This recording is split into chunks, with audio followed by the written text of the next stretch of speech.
अस्सलाम वालेकुम, मैं हूं Rizwan Ashraf. Field marshal army chief general Asif Ali की जानिब से जो पहली बहुत बड़ी एक अपॉइंटमेंट की गई है फौज के अंदर, वो आई है जनरल आमिर रज़ा की सूरत में सामने। जनरल आमिर रज़ा को इस वक्त गुस्सा जनरल तैनात कर दिया गया है और साथ ही उन्हें जो पाकिस्तान के स्ट्रेटेजिक कमांड डिवीज़न है उसका सरबराह मुकर्रर कर दिया गया है।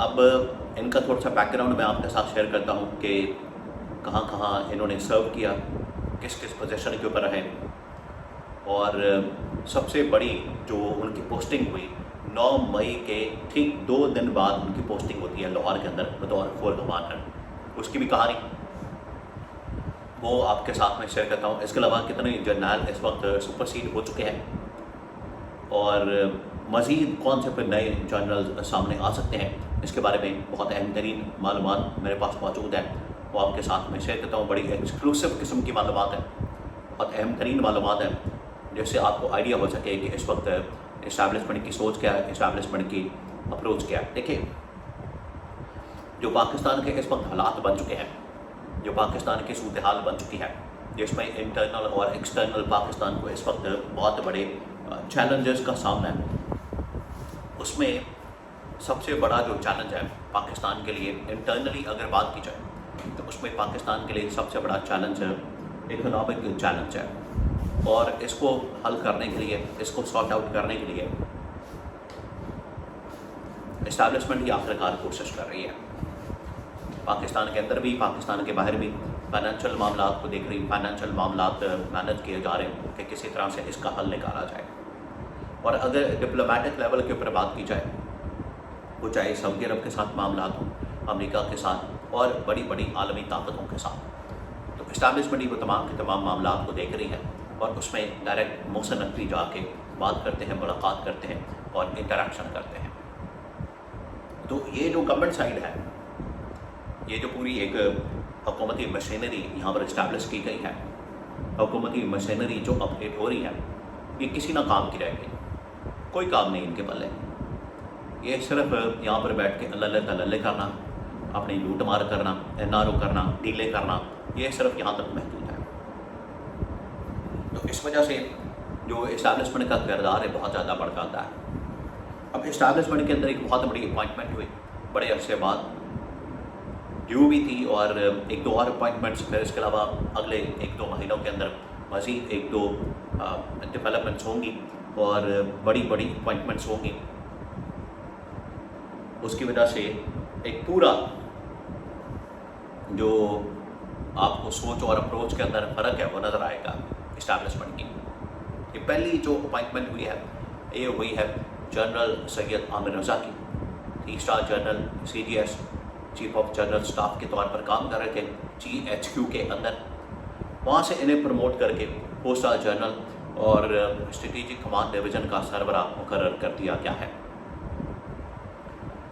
पहली बार ये उस वक्त मंजर आम पर आए या हाईलाइट हुए पब्लिक डोमेन के अंदर जब इन्हें 9 मई के ठीक 2 दिन बाद, 9 मई का जब वाक़या पेश आता है लाहौर के अंदर, लाहौर के कोर कमांडर, उस वक्त जो कोर कमांडर थे वो चले गए या उन्हें फारिग कर दिया गया, उनकी जगह फिर आमिर रज़ा को कोर कमांडर तैनात किया जाता है। और उसके बाद फिर आपको पता है सारी सूरत हाल कैसे बनती है।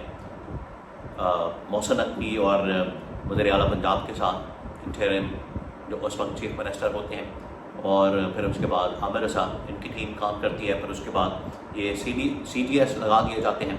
अब वहाँ से उनकी प्रमोशन हुई और ये 4 स्टार जनरल बन गए। अब अंदर इस वक्त कहा जा रहा है कि 7 ऐसे जनरल हैं ऊपर टॉप के। एक और बड़ा इंटरेस्टिंग पहलू इनका ये है कि इनका ताल्लुक भी OTS के साथ है, ऑफिसर ट्रेनिंग स्कूल, और यही OTS से बिलोंग करते हैं field marshal army chief general Asif Ali.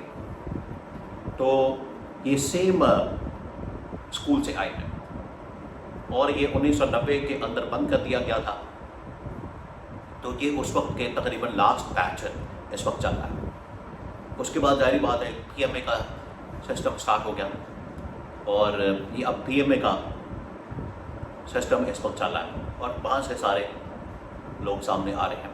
لیکن یہ او ڈی ایس جیسے جنرل عاصم بھی سامنے آئے اور اب یہ جنرل عامر رضا، اور اس میں 7 کے قریب جرنل سپر سیڈ ہو گئے، 7 کے قریب. اس میں بہت بڑے بڑے نام شامل ہیں اور وہ سپر سیڈ ہو گئے ہیں. اب یہ کیوں کیا جا رہا ہے اس موقع پر؟ اب اس کی ٹائمنگ بڑی اہم ہے. ایک تو یہ کہ انٹرنل چیلنجز، ایکسٹرنل چیلنجز، اور یہ اپوائنٹمنٹ ڈیو تھی اور اسٹریٹجک کمانڈ ڈویژن کا ان کو سربراہ تعینات کر دیا گیا. اسٹریٹجک کمانڈ ڈویژن اصل میں جو پاکستان کا پورا نیوکلیئر جوہری پروگرام ہے اس کو ڈیل کرتا ہے. اس کے لیے ایک نیشنل کمانڈ اتھارٹی بھی موجود ہے اور ایک اور ڈویژن بنائی گئی ہے. اب اس کے ذمہ یہ سارا کچھ لگا دیا گیا. تو موجودہ حالات و واقعات کے اندر ٹائمنگ کے حساب سے، چیلنجز کے حساب سے یہ بڑی اہم ترین اپوائنٹمنٹ کی گئی. اور یہ صرف اب سنگل اپوائنٹمنٹ نہیں ہے کہ میں آپ کو ایک اور خبر دے دوں. یہ آنے والے دنوں میں اس طرح کے مزید اپوائنٹمنٹس ہوں گی اور اس طرح کی مزید تعیناتیاں ہوں گی. خاص طور پر جو آنے والے دنوں میں اگر 7 جرنل سپر سیڈ ہوئے ہیں، ظاہری بات ہے وہ پھر ریٹائر ہو جائیں گے اور کچھ مزید جرنلوں کی ریٹائرمنٹ ہوگی. اس کے بعد تقریباً 10 سے 12 جرنلوں کی اسپیس پیدا ہوگی. وہاں سے پھر میجر جرنل سے ان کو لیفٹیننٹ جنرل کے اوپر پروموٹ کیا جائے گا اور پھر اس کے بعد ان کی تعیناتیاں ہوں گی. اور اسی کے اندر ہی T G I S I کی بھی ایک تعیناتی شامل ہے. تو یہ بڑی اہم ترین ڈیولپمنٹس اگلے تقریباً 2 سے 3 مہینوں کے اندر ہو سکتی ہے. 2 سے 3 مہینوں کے اندر بہت اہم ترین ٹاپ لیول کی ملٹری کمان کے اندر. اس سے آپ کو کم از کم آنے والے وقتوں میں جو اسٹیبلشمنٹ کی سوچ ہے، ان کی جو اپروچ ہے، اس کا آئیڈیا ہوگا، اس کا اندازہ ہوگا کہ آگے معاملات ان لوگوں نے کیسے چلانے ہیں. اور پوری field marshal army chief general Asim Munir کی جو ایک ٹیم ہے، کور ٹیم، تقریباً 3 سال بعد وہ اپنی اسٹیبلش کریں گے، بنائیں گے اور پھر اس کے مطابق وہ آگے چلائیں گے.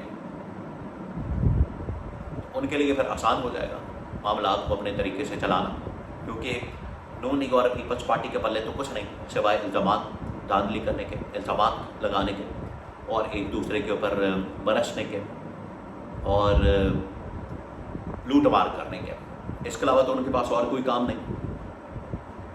تو یہ پھر سارے کام جو باقی ہیں، چیلنجز ہیں، انہیں پھر اسٹیبلشمنٹ کو بذات خود ہینڈل کرنا پڑے گا.